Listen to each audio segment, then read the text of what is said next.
Welcome to I Am the Cute One, the most chaotic school dance in the podcast universe. Let's spike the punch, grind to usher, and talk about our favorite topic, ourselves.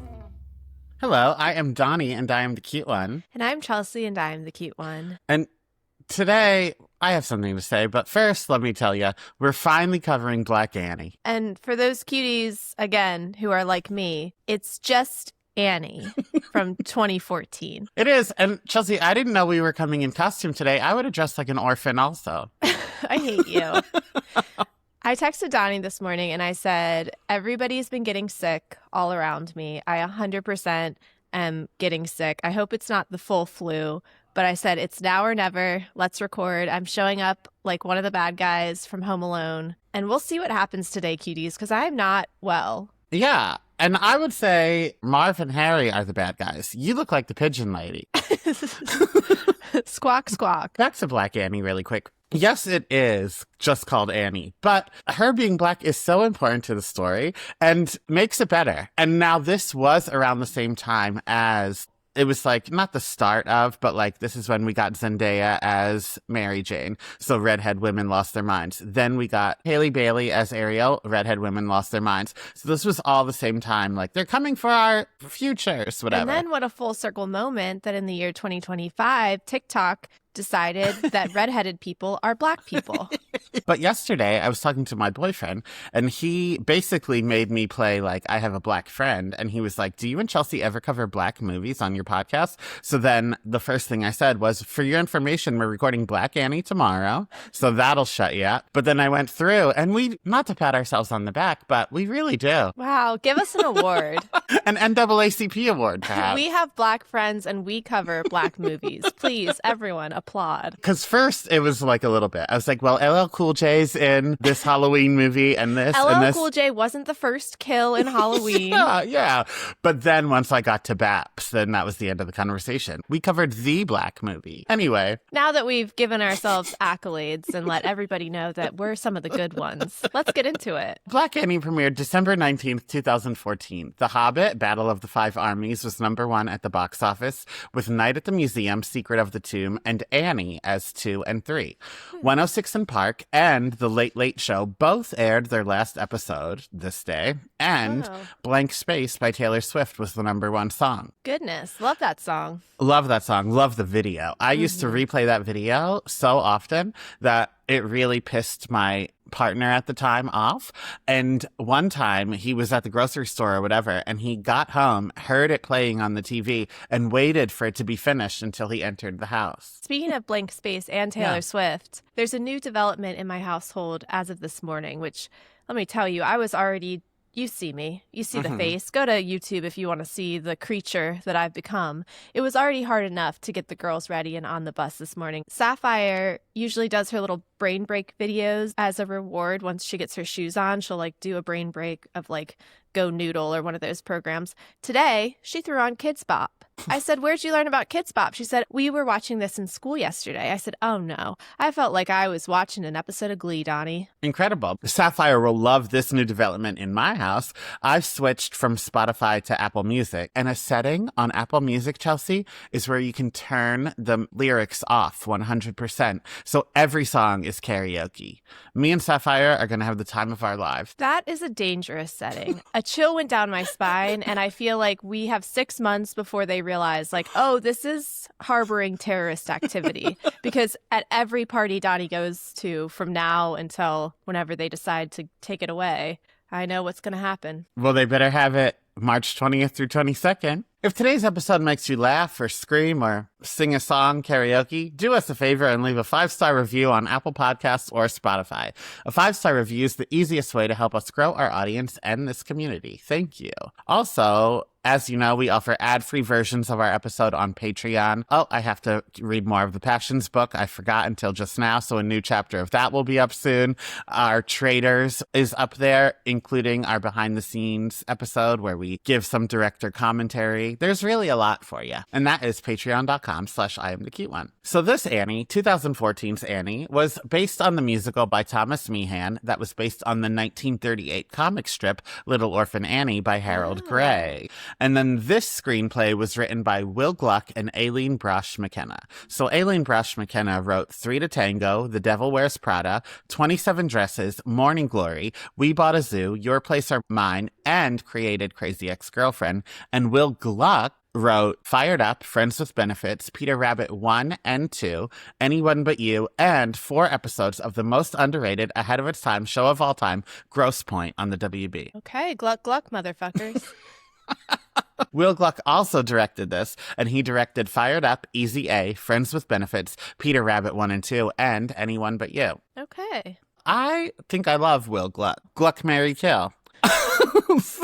Also, we normally don't talk about the producers, but this one had names that I felt like I should mention. It was produced by Jay-Z and Will Smith. So Jay-Z, I'm sure you know, a music girl. He originally had Hard Knock Life, like in the 90s. He had the hip-hop version of the Annie song. But then he was like, what if I did it to all the songs? And that's how we got here. I love that. Me too. It cost $65 million to make and brought in $137 million worldwide. Quvenzhané Wallis was nominated for the Golden Globe for Best Actress and Critics' Choice Award for Best Young Actor, but lost to Amy Adams in Big Eyes and The Boy from Boyhood. However, the movie did win the Razzie for Worst Remake. What? I know. Now that does feel racist because I know. You know that I do not like musicals typically. I certainly don't like 2-hour-long movies. And I loved this film. We'll get into it more, but it was really cute. I don't think it's going to join the ranks of my best movies of 2026, but it was already fighting an uphill battle. Again, so much singing. So much singing. It beat out Transformers, Age of Extinction, and Teenage Mutant Ninja Turtles. I didn't see Transformers, but I will say, paired against Ninja Turtles, if I had to pick a worse one, I would pick this, but I don't want to. I just wouldn't nominate it, you know? Yeah. But I loved the Ninja Turtles movie with Megan Fox. Okay. Well, so I guess take everything back we said at the top of the episode, congratulating us for being good white people, because Donnie would also be given the Razzie to Black Annie, he says. Matt Zoller Seitz of RogerEbert.com gave it 3 stars and said, the new Annie is getting kicked up and down critics' row like an unwanted orphan. But if you... Roger Ebert might be dead, but his spirit's alive on his website. It sure is. But if you see it with a big audience, you'll experience an emotion entirely different from the one being described in many reviews. Unabashed cheer. Matt loved it. Now it's time for the taglines. The real ones aren't so great, so let me give you mine first. Okay. Wait, we do ours first or the real ones? Ours. We do ours, but can I go first? Yeah. Okay. So mine is less of a tagline and more of an experience of the movie poster. So I want you to picture it. It looks like a forecast, and it says high of 82 because that's the date of the original movie, low of 77 because that's the original play, and then it says sunny ... tomorrow. That gave me the chills. That's the best you've ever done. You Thank worked you. hard. I was really proud of it. Now, low of 72 is tough. It does feel like you're shading it. It sounds like you're Roger Eberting it. No, low of 77. No, still, though. You know what I mean? Like, the lowest it ever was here. Okay. To me, 77 to 82, that's a perfect range. I feel like that woman in Miss Congeniality. Okay. All you need is a light jacket. Okay, that's true. 82, you better not have a light jacket. Yeah, that's crazy. Take off the jacket, but I am wearing a full beanie in my basement right now, so I don't think my temperature regulation is great. You know who you look like, actually? Not the pigeon lady, not a bad guy, not an orphan. You look like Mario's little friend in Mario Kart. Toad?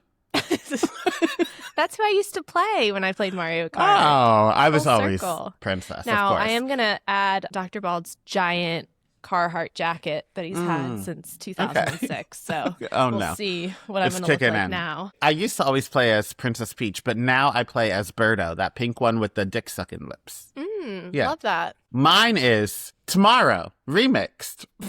Okay. Now let's talk shit about the real ones, because... I will, actually, Chelsea. Family is the greatest gift of all. Ugh, boo. That doesn't even have anything to do with anything. And the second one, you guessed it. It's A Hard Knock Life. A little on the nose, but on brand, I suppose. They forgot a tagline and they were like, quick, pull up the soundtrack. Chelsea, you and Sandy B have never had anything more in common. Sandra Bullock was asked to play Miss Hannigan, but she declined, saying she hates musicals and will never star in one. God love her. Which, we usually do this at the end, but we'll pitch it right now since you're listening. Next week is our Cuties Choice movie. The theme was Sanjuary. It doesn't Which really work. Donnie pitched, obviously without any consultation, brainstorming, workshopping. I just saw it on the Patreon and I said, oh, okay. One thing Donnie loves to do is a pun that only makes sense when you look at it and read the word. I was like, we couldn't have done January Jones movies. No, because what would we have covered? Oh, the crickets will answer that for you. But, you know, Sanjuary. It does work. It works if you say Sanjuary. What'd you say, No. January? Oh, no, I said Sanjuary. So the Cuties voted, and they chose Hope Floats. I've never seen it. Well, it's fun and Southern. Melissa McCarthy was also considered for Miss Hannigan. I don't know why she didn't get it, but she was considered. So Cameron Diaz also won the Razzie this year for her performance in this film. And I think that did some damage to her mental health because she did a 10-year acting hiatus. After this? Yeah, after this, she didn't act again for 10 years. But what's sweet about it is she came back to acting in that Netflix action movie Back in Action, which I loved. And that co-stars Jamie Foxx. So like her last movie and first movie back were with him. I love that. Me too. And in 2011, Will Smith had the idea for an Annie remake with Willow Smith as Annie and Jay-Z as Daddy Warbucks. But by the time production was ready in 2013, Willow had aged out. One thing about that man, God love him, he loves to cast his children in things. I am shocked he didn't put himself in it, though. Like, why Jay-Z? I don't know, because he's not above casting himself and his children. Yeah, I don't know. Huh. Luckily, his kids are talented. And I don't mean to talk shit about children for no reason, but here I go. I think often of that Mariah Carey concert. And let's just say one of the twins got it and one of the twins ain't got it. Anyway, what character, if any, do you identify as? I went back and forth. First, I thought I was, and I wrote Mr. Big Stuff, which is absolutely not his name. What is his name in this movie? In this movie, it's Mr. Stacks. In the original, it's Daddy Warbucks. Okay. I'm going to keep calling him Mr. Big Stuff. Yeah, I like that. At first, I thought Mr. Big Stuff because him watching that movie, shouting, screaming, talking, and then being hyper-focused on it afterwards, very me-coded. It is. Then I thought I was Lou, very anti-tech companies. Ah. But ultimately, I am Mrs. Hannigan singing Little Girls, Little Girls. Little girls, little girls. Everywhere I turn, I can see them. That is you. Your house is very Annie's Orphanage coded. Uh-huh. Especially Sapphire. She loves magic eraser. She's always cleaning the walls, unprompted. Now with the dog added, you really are. I'm probably the Russian lady at the family services office because I do, in my heart, want the best for children, but I also hate when people waste my time at work. And also, I'm horny, particularly for Jamie Foxx. Like what you're hearing? Head to patreon.com/IamTheCuteOne for more. There you can find uncut, unedited, and unhinged video and audio footage of current episodes. That's patreon.com/IamTheCuteOne. See you there. So let's put 1 minute on the clock and don't waste my time. I'm at work. Take it away. Give me a synopsis. Through the magic of song, this movie teaches about the power of love, family, and constant surveillance from tech companies. What a plot choice. What a choice indeed. Yeah. If you listen hard enough, New York is a musical city. Subway dings, bike bells, platform performers, trash cans banging, and, if you go to school with Annie Bennett, her presentation on the New Deal. But even though her classmates and her teacher love her presentation, it's not enough to bring her parents back. And so, like every Friday, she waits across the street from the last restaurant they went to before ordering 2 cannolis and abandoning their baby with nothing but a letter and 1/2 of a locket. Alas, it's another night without parents, but at least she gets a free cannoli out of the deal. God. Now, again, this movie was 2 hours. In fact, I pushed play and then I texted you, 2 hours, Donnie? 2 hours? Not only 2 hours, but 2 hours of a musical. But the FDR propaganda and stomping right at the top, it did hook me. It did do something to me. We do know you love Stomp. And I have a confession to make. What is it? I have never seen any other version of Annie. Oh. Yeah. So the plot that I thought, like, obviously I was familiar with the red curly hair. Yeah. I did weirdly know every word to every song. Okay. I think that my They're mom bops. may have had the soundtrack. Now, right now, she is on vacation with my brother, a vacation that I wasn't invited to. So I'll have to wait until she gets back for me to ask if that's how I know it from, if she had the CD growing up. Annie, the movie that makes you ask the age-old question, is it worse to have no parents or parents that don't invite you on family vacations? Wait, so what did you think the plot was? So I knew about Annie. I knew that she was an orphan, obviously. I thought the plot was that the bald man kidnapped her. Oh. And that she had to, like, escape his clutches to get back to Miss Hannigan, who was like a Miss Honey figure. So imagine my surprise, and we'll get to it, but Cameron Diaz's first scene, I was like, this is not my Miss Hannigan.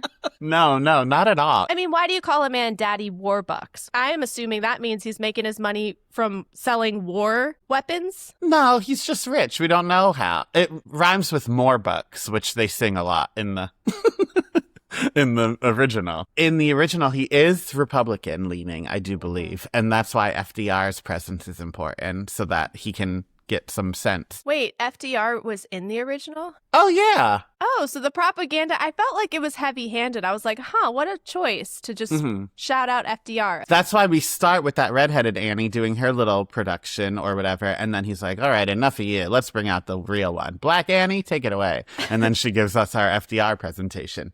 But in the original, after she's with Daddy Warbucks for a little bit, they go to meet the president. And then she helps him come up with the New Deal, just like Forrest Gump. Huh. Yeah. I always wanted to play FDR in a production of Annie because I love to put a blanket on my lap. Okay. I would be so good. But besides that, the original, Miss Hannigan goes to jail at the end because abuse? So this one's a little different because the campaign manager is like, let's hire out parents. But in the original one, Miss Hannigan turns to her brother and says, you and your little slut girlfriend should pretend to be Annie's parents. So then the three of them. What's her motive in that one? Money.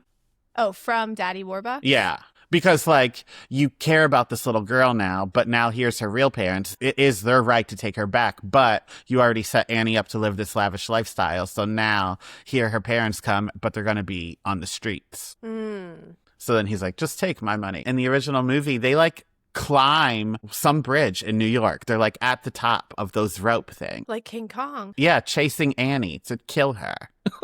Well, maybe I saw a scene of that somewhere, and I you thought must that have. Maybe she was just trying to get back to good old Miss Hannigan, famously a kind soul who fosters children out of the kindness of her heart. But I should have known because there is never positive foster parent representation in movies, ever. Well, Daddy Warbucks is one. We'll get to my opinions about old Daddy Warbucks, Okay. Mr. Big Stuff himself. Okay.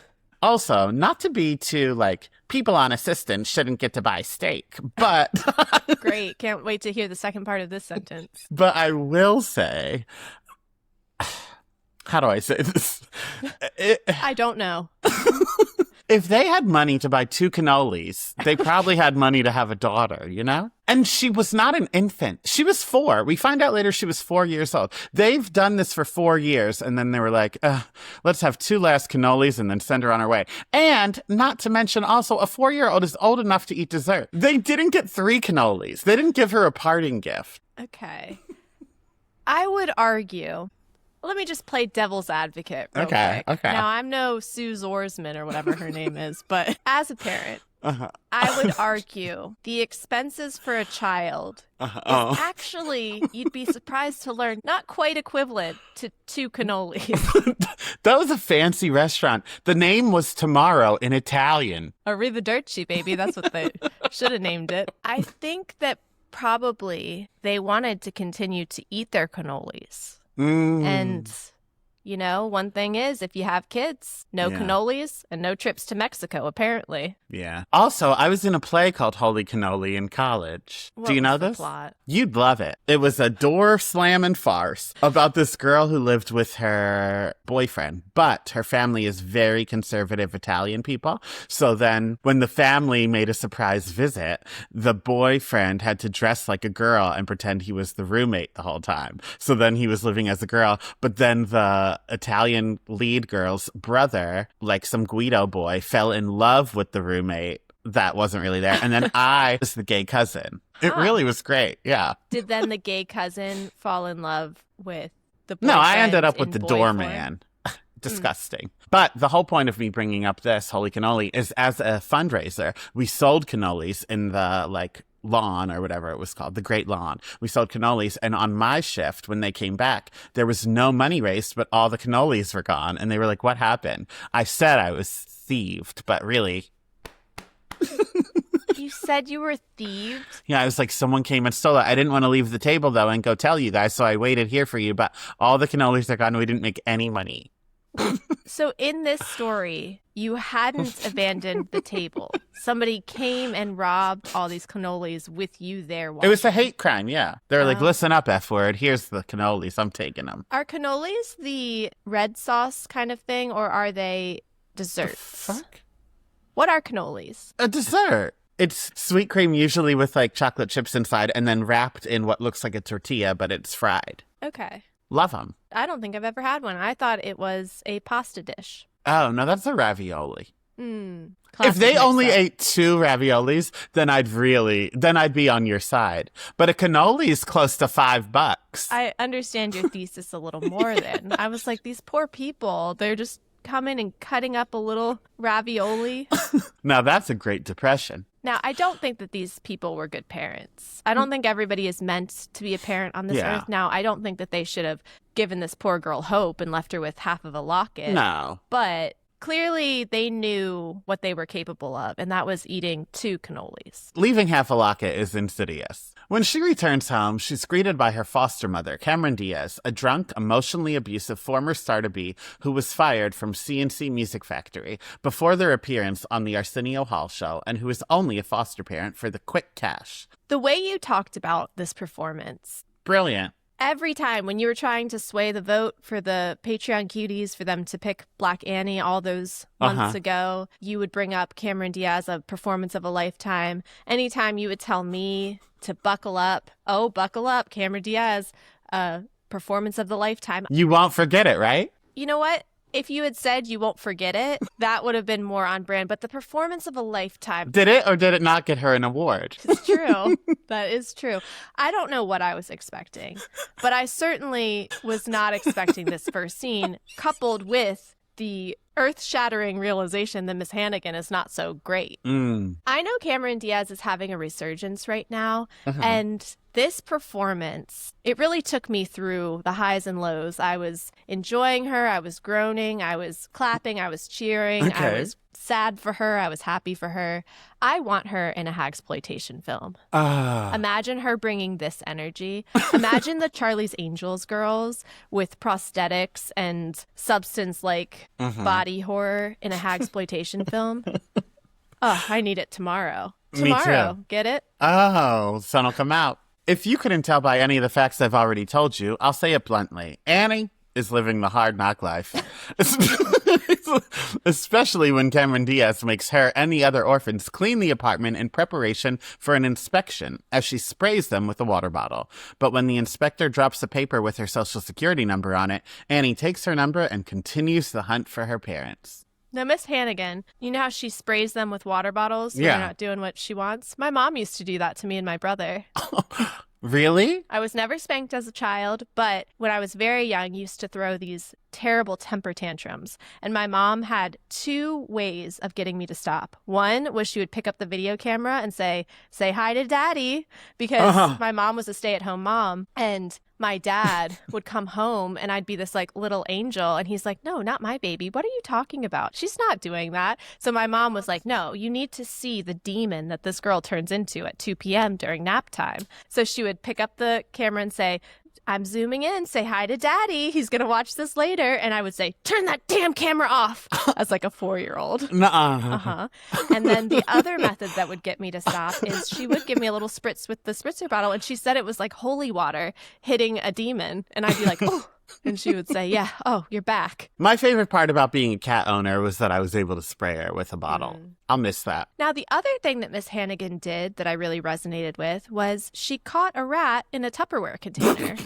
Do you remember when I did that on Instagram Live? A rat? Well, it was a mouse, I think. I don't remember this. I was on Instagram Live with Steven from Faces by Bravo. We were mid-conversation about one of the Housewives franchise, and I looked down and I see a mouse. I was like, I have to go. There's a mouse here. And I took my coffee cup and I just bloop, put it on top of it. And I went upstairs and I told Dr. Bald, I caught a mouse. And he said, what do you mean you caught a mouse? I said, I caught a mouse in a coffee cup. And he did not believe me, which at that point, you've been married for me for 7, 8 years, been together with me for 10. You should know sometimes I do exhibit crackhead behavior. I can do things like catch a mouse.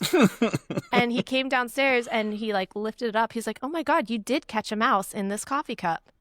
Instincts of a cat. Proud of you. Thank you. My roommate's a vegetarian. So I asked her, what kind of mouse traps would you like us to get for the apartment? And she said, the most humane, the better. And I'm with her. I agree. I would love to get a humane mouse trap. But when it comes to getting rid of it, I'm not going to the woods. So what are you going to do? Chop its head off yourself? Yeah, I'll stomp on it. No, maybe not that, but I'm not touching it. Where's the newspaper?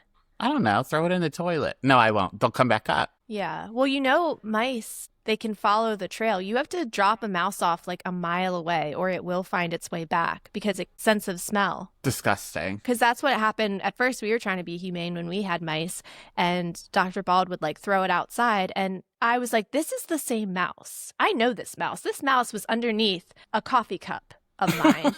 And it was because we weren't taking it far enough away. So finally, he dropped it off at the top of the neighborhood. Maybe I'll let her do that part. Annie's journey takes her to the Department of Family Services, where she receives her records by a Russian woman that I was sure was Jenna Elfman of Dharma and Greg fame. Unfortunately, even after spending $43.55, Annie still learns nothing more than what she already knows. But she won't let that get her down, because something else Annie knows: the sun will come out tomorrow. And this is when I texted you asking if you like it, because this is when, through tears in my eyes, I knew I would take it personally if you didn't. Up until then, I was like, I don't think she'll like it. Maybe she will. It's cute, but it's a musical. But I don't care either way. And then I was like, no, I have stake in this game. No, I didn't mind this musical as much. And you know, I'm so willy-nilly, actually, when it comes down to musicals. I say, as a blanket statement, I don't like musicals. I think it's just certain things, but I enjoyed the production of it, like the dancing numbers, everybody's joining in from the streets. I liked the fact that it was big. Because even this goes against your Glee theory, where you say you don't like that it's a performance or not. In Glee, I think it's all like in their heads. Like when they sing and dance and it's not a performance, it's in their head, and you just need to say like, oh, Rachel is mentally ill. She like imagines things as a musical performance. But in this, Cameron Diaz repeatedly made mention of like, are you singing at me right now? Right. And at one point when she has her solo, Lou is outside her window and was like, that's beautiful. Yeah. So they're aware of the singing. The singing is canon. Yeah. So again, I think we continue to keep arriving at the same conclusion of, I just hate Glee. And that's fine. And after her little ditty and saving a dog, Annie almost gets hit by a car. Luckily, cell phone tycoon turned hopeful mayor is there to save her. And while he did it out of the kindness of his own heart, he is looking for a way to relate to the people. So his campaign team offers he takes her to lunch. And maybe the lunch is good for more than his image and for Annie's morale, because his assistant Grace is a loser with no friends, so she could obviously use the company. At the photo op lunch, Annie realizes this is a hustle to get Daddy Stack's elected mayor, so she has a hustle of her own. Let her move in with him so his image will really go through the roof. And so, the Russian woman, who's probably not Jenna Elfman, joins Annie and the friendless Grace at Daddy Stack's penthouse to do a home inspection and make sure it'll suit Annie's needs. And oh, it does. It's a smart home with a fridge that serves you whatever you ask for and a bedroom wall with shooting stars. She thinks she's gonna like it here, but even with the best money can buy, it doesn't feel like home. And so she sleeps on the floor. And this is my favorite song of the movie. Listen to it often. Okay. Also, you know that I'm a social climber with no soul who only cares about money. But this scene taught me I am Scrooge-like. And I do have a soul somewhere. It's just mostly hidden and needs to be reminded that it's there. Because normally watching things like Real Housewives just makes me mad to the point where I have to stop. Like, it's not aspirational. It's not fun to watch these women living the lives and living in the houses that I want. So then I just like can't watch it at some points. It makes me jealous. But watching this scene and seeing everything that Annie has, including that little yard where she plays with the dog that is on a high rise, I said, you know what? Annie deserves this. How? So giving. I thought you were going to say you saw this and said, wow, what an egregious use of funds and No, I want that house, but I would overconsumption. share it with Annie, yeah. But in a way, you are Annie. Because this wasn't in my notes, but it is time to talk about the pillow, Donnie. Oh, okay. You do have a bed now. You do have a door. You posted to Threads 290 days sober, proud of yourself, living in your own bed, your own apartment, just signed with a new podcast that you're editing for, how proud you were of yourself. I was so proud of you. I did post, and I want to say it publicly, I did post the wrong reaction meme to it. I quote tweeted it and wrote, proud of you, period. And I meant to post the picture of Michael Scott smiling with proud tears in his eyes. But for whatever reason, in the way that I, quote unquote, have my memes organized in my phone, the thing that's directly next to that photo is Kristen Chenoweth dancing, dressed up like the robot Megan. And I did post that. Yeah, you did. And I don't love that nobody said anything. I don't love that it was only hours later that Tom Hamlet was the only one brave enough to say, Chelsea, what? Did he? He finally did, but everybody else, am I that chaotic that you thought that I saw Kristen Chenoweth dancing as Megan and you thought, yeah, that seems like something she would post? Well, to be fair, you do have it in your phone ready to post. That is true. And it isn't something that really goes with any reaction. I just like it. Anyway, that's neither here nor there. So you do have a bed. You do have an apartment. You do have new clients and you're moving on up in the world. You're sober. I'm so proud of you. Thank now, you. what you need next is a grown-up adult pillow. Because when you were sleeping on the couch, you've shown us that decorative pillow that you sleep on. And when you came in town and we were perusing Ross Dress for Less in the home section, you were touching all of the pillows and you were saying, too hard, too fluffy, not that one. And we did arrive to the decor pillow section and I saw you touching them and I said, no. We accept the love we think we deserve, Donnie, and you deserve a real pillow. I finally, and I've been here almost 2 weeks now, and I have programmed myself to be able to sleep on, I think it's a memory foam pillow. And they were expensive. That's why I was excited to get them. I was excited to be in a new bed, try it. And the first few days, I had to sleep with a decorative pillow because I just couldn't. You texted me, worst night's sleep of my life. It was. It was.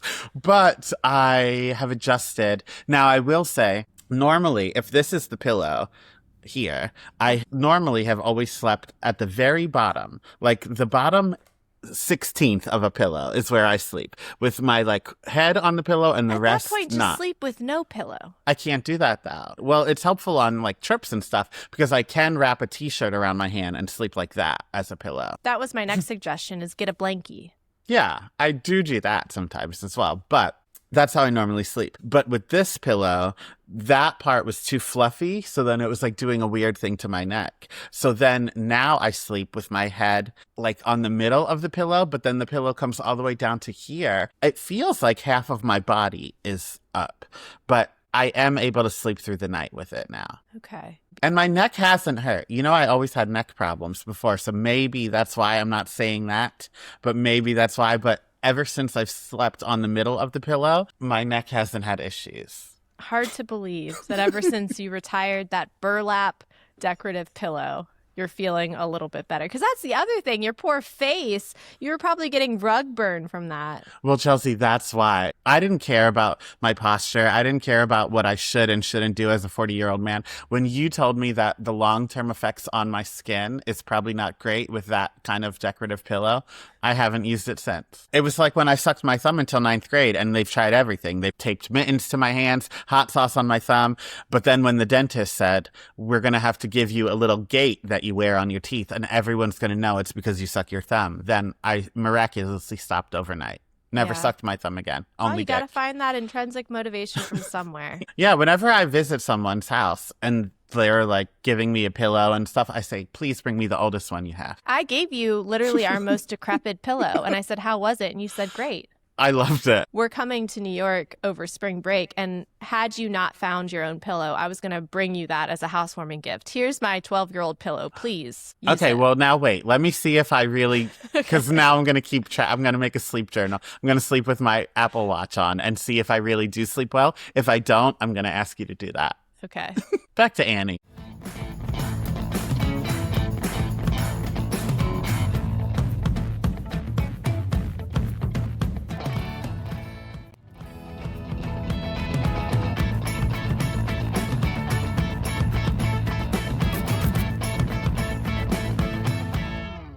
So Annie packs her bags, gifts her friends free cell phones, and moves in, but not before spending the day being a part of many more photo shoots, including letting Annie get a dog, the same dog she saved earlier. And because the dog is wild like a hurricane, its name is Sandy. Better than Katrina, I guess. And one night, Annie decides to bond with Daddy Stacks without cameras. So she cooks for him using 5 random ingredients of his choosing, and her special 6th ingredient, her jokes. And it tastes like shit.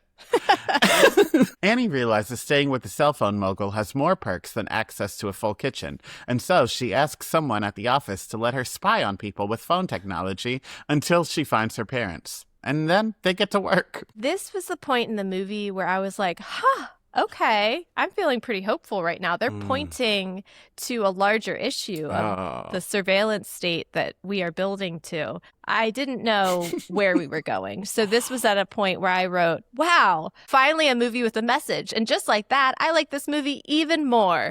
Past me was so naive. No, the message is, do it. As a little treat, Daddy Stacks brings Annie and her friends to the premiere of Moonquake Lake, a new movie starring Mila Kunis, Ashton Kutcher, and Rihanna about sea creatures from the moon or something. And while Daddy Stacks doesn't have time to go to the after party, when Grace asks him to stay, he does, until his campaign manager drags him away, leaving Grace and Annie alone. And so, Annie asks Grace to go with her to the cannoli restaurant to wait for her parents with her, but tells her not to tell Daddy Stacks. And 2 things. Number 1, I would definitely see this movie. Oh, 100%. Yeah, it was right up my alley. Even the blue lighting. Yes, And number 2, I lied. This is my favorite song of the movie. She's half fish and he's a boy.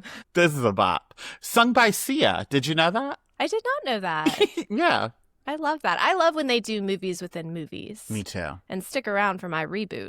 Ooh, okay. But speaking now of Mila Kunis, I'm riding the high of that Patreon cutie going back in time and listening to old episodes and telling me that I said that Dax Shepard was insidious and that he was going to be a terrible person and outed for being a terrible person in 3 years' time. I'm still riding the high of being right for that. So now I want to publicly say, in this year, January 2026, it gave me so much hope to see Mila Kunis in the most recent Wake Up Dead Man because I'm hoping that this is her getting back out there. I'm hoping that this is her getting her little nest egg ready to leave Ashton Kutcher because I think, and not that Ashton Kutcher had a great 2025, certainly, but I think we're going to be getting some really specific bad information about Ashton Kutcher sooner than later. Well, good. Hopefully, because I love her. Also, cuties have been coming into my DMs more than not recently. And when you make a mistake and I'm silent, then they say, like, did you not know it either? But I've just, speaking of normalized things that shouldn't be normalized, I've just normalized it. So when you say things like Devon Siwa instead of Devon Sawa, I'm just silent. There's no need to correct you. Yeah. But you did just say the most recent Wake Up Dead Man. Wake Up Dead Man is the name of this movie, the most recent Knives Out. So cuties, before you yell at me, know that I knew it. I just chose to be a good friend and not say anything. I love the cuties, that they're not going to come to me to correct me, but they are going to hold you responsible. They're like, this is not our job to have the emotional labor of teaching Chelsea every single thing, but it is yours. But cuties, if Donnie corrected every single thing I said, we would never get anywhere. Yeah, it's just a fact check podcast. He needs to pick and choose his battles. And we're still waiting on Victor to do that for us. So we need to give him a spinoff, you know? Meanwhile, the other mayoral candidate has Michael J. Fox on his side. So it's not looking good for the Stacks campaign. And his manager ensures him he'll make big moves to get him the win. That's great. But Daddy Stacks is also making big moves to get Annie to enjoy her time away from the foster home. Things like taking a helicopter ride with him to check the cell towers for his company. And while he's there, he educates her on how he's made it to where he is. Play the hand you're dealt, and if you have no cards, bluff. After all, the city's hers. And she educates him that his phone service has no presence above 96th Street. And as someone who lives off of the 207 stop myself, I can assure you, there's much more to the city above 96th Street. Our very own Carrie Bradshaw. This was a scene when they're basically shoving the American dream down our throat. This was the scene where I did have to remind myself that this movie came out in 2014. And was based off of a show from 1938 or whatever. It was very pull yourself up by the bootstraps coded for that very reason. And I had to remind myself that in 2014, I did sort of still believe in the American dream. Like, there were no jobs when we graduated college, and the housing market had already crashed, and God knows we were all buying too much avocado toast, but we had house music, and we were just months away from the first Kylie lip kit dropping. So things were still hopeful. Yeah. Annie is starting to adjust to her new home, and Daddy Stacks is starting to adjust to Annie, even when she peeps on him in the bathroom and sees he wears a hairpiece and is truly a bald-headed scallywag. And tonight, this bald-headed scallywag is taking Annie and Grace to a benefit at the Guggenheim. And it was like a throwaway comment, but like they're gonna let him buy it out? Like the Kennedy Center and Trump? That's what's happening? He was like, we can erase this name, right? Yeah, I guess so. Yeah, weird. And to do so, Annie sports the iconic red dress and looks good. And someone else that looks good, Daddy Stacks. Grace thinks so anyway, as she practically humps the wall. But you need to do more than look good to be a public figure. And when Daddy Stacks surprises Annie with the opportunity to talk about the opportunity she's been given or sing about, she crushes it until it's time to read from the teleprompter. You see, dear listener, during Annie's journey in finding her parents, she spent too many times waiting for cannolis and not enough time reading Dr. Seuss. She doesn't know how to read. Certainly it couldn't be the education system failing her. This bitch just didn't prioritize her time. If she would have sat on that curb with a Highlights magazine, she could have played that little game and been able to read. And so she tells the campaign manager to fuck off and tells Daddy Stacks he's not her father before telling him and Grace the secret she shares with Leah Michelle. And since the speech he wrote won't be read anytime soon, the campaign manager needs to come up with a new idea to get voters invested in the Stacks race. So when he finds out what Annie's been researching at the phone company, a new scheme is unhatched. Elsewhere, Cameron Diaz has had enough of Annie's star shining in the media and has a little meltdown until the campaign manager arrives at her apartment. And when she sings this little girl song, this is really her shining moment in the movie. Because in both verses, I don't know if she just said it once and then they put it in the song twice, but she says, spoken, get out of here. Like, it's fine. We know from Wicked that not everybody has the talent to sing, right? That's fine. And you can still be in a movie if you can't sing. But at least then you should be able to act. Yeah. But not in this one. Again, I resonated with it. He tells her he's so close to making a fortune and getting out of the game if Stacks wins, but he'll need her help finding Annie's parents. Cameron D tells him their destiny. The parents don't exist, but he urges her to help them make them exist. A shame, too, because just as Daddy Stacks realizes he loves Annie and takes her to his birthplace in Queens, the campaign manager lets him and Annie know that her parents have returned. And I never realized this, but if the orphans helped run the auditions and know about the scheme, they have these free cell phones. Why didn't they tell Annie? These are no friends of hers. Yeah, it'd be one thing if it was Pepper, because we know she's a bitch. Yeah. But the rest of them... I know. Also, Pepper has me blocked on Instagram. For what? This actress? This child? Yeah. What did you say to Pepper? And I didn't tag her. I didn't tag her. I just talked about her. She was the one that was in Raven's Home as the neighbor, the like streetwise, edgy neighbor. Yeah. And I said, the only white person that should be on Raven's Home is Chelsea. There's no room for white people on this show. And then I was blocked. Okay, well, in the scheme of things, if we're keeping track of are we good white people or bad white people, maybe that's a gray area, but you're standing up against fellow whites. In the scheme of what you could have said to this child, now young adult, I certainly was expecting worse. Thank you. I just hate when there's more than one white person on a black show. One is tokenism. We love to see it.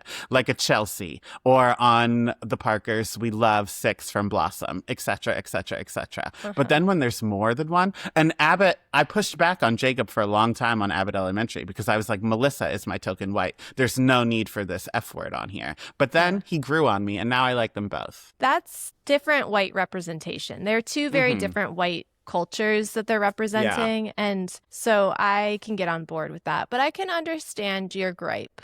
Thank you. And so, everyone's favorite cinematic lesbian, Joanne from Rent, Hen's wife on 911, Tracy Toms herself, arrives with the locket and with a man. And that's how everyone should have known she couldn't be trusted. This is a lesbian. And once... I had a ball writing this outline.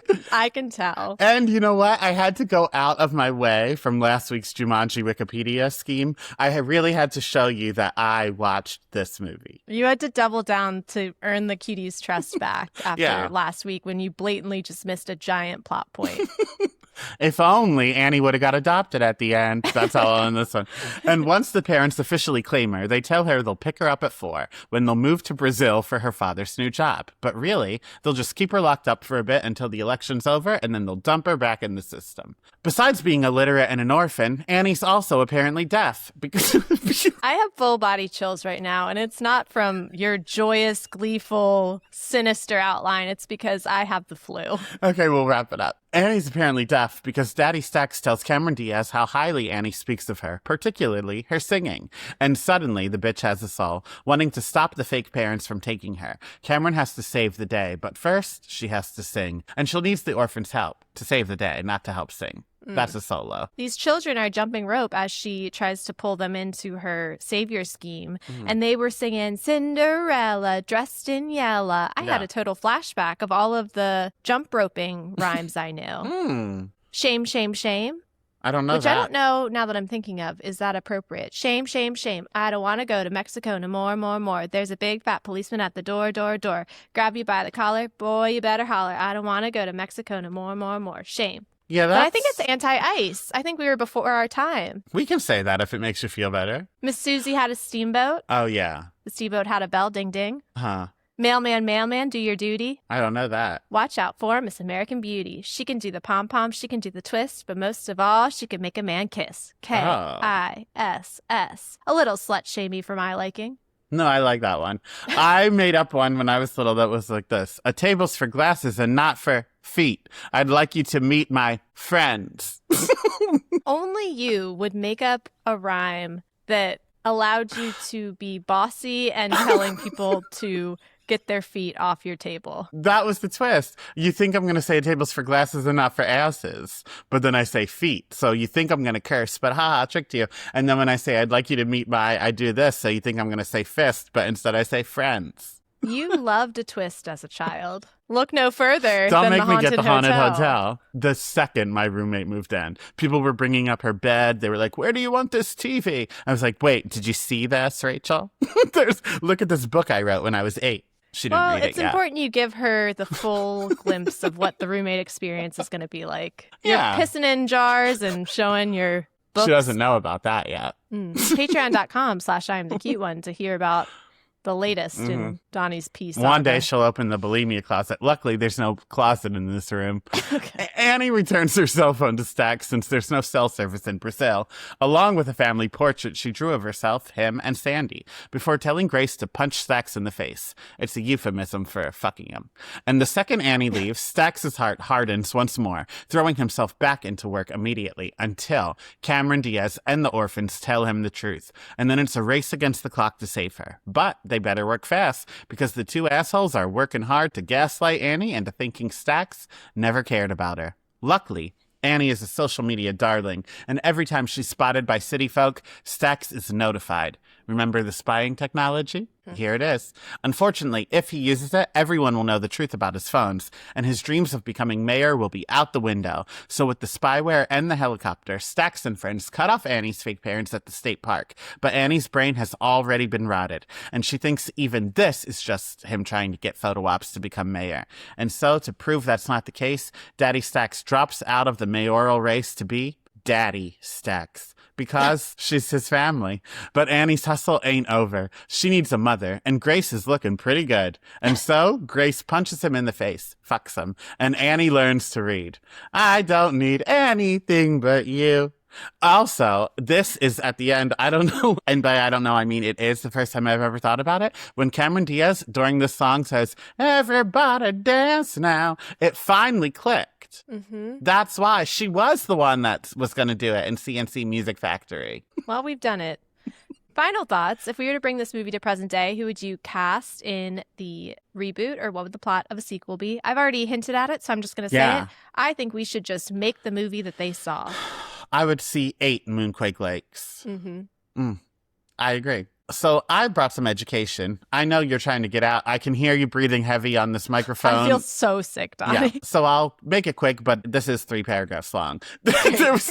I'll mute myself so the breathing isn't so obvious. You sound like that guy from Recess. There was a flop of a sequel on stage in 1989 at the Kennedy Center called Annie 2, Miss Hannigan's Revenge, where Miss Hannigan escapes from jail and gets a makeover and tricks Daddy Warbucks into marrying her and then stealing his money. But it was a flop. But then they took parts of that and made it into an actual sequel that was kind of a success on stage, and that was called Annie Warbucks. It was about an evil state worker telling Daddy Warbucks he had 60 days to get married or else he couldn't keep Annie and she'd go back to the system. So they try to find a woman for him and like hold auditions and like Cinderella and all that shit. But then at the end, he realizes he loves Grace. So I would want to do this as the sequel, but he already knows he loves Grace. So ignore everything I just said. And instead, I want a thriller where Annie, now a rich private high school girl, has adjusted to her rich bitch life with her phone mogul father and personal assistant mother, Grace, but someone hacks into the Stack's phone system and uses it to publicize all of her secrets. So like Pretty Little Liars, but a musical.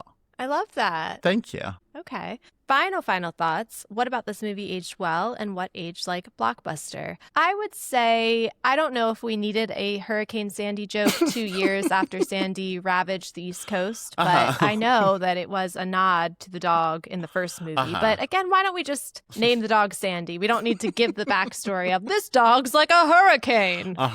I think also the message of a pro-surveillance state is tough in the year 2026. Yeah. Just a reminder to the cuties, all cameras are cops.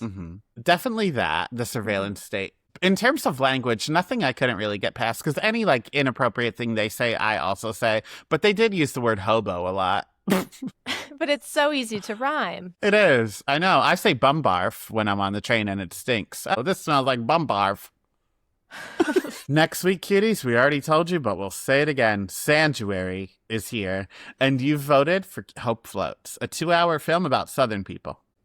I love it. Who knew? If only history books would have known that. The way to get me to care about the South is make it Sandra Bullock.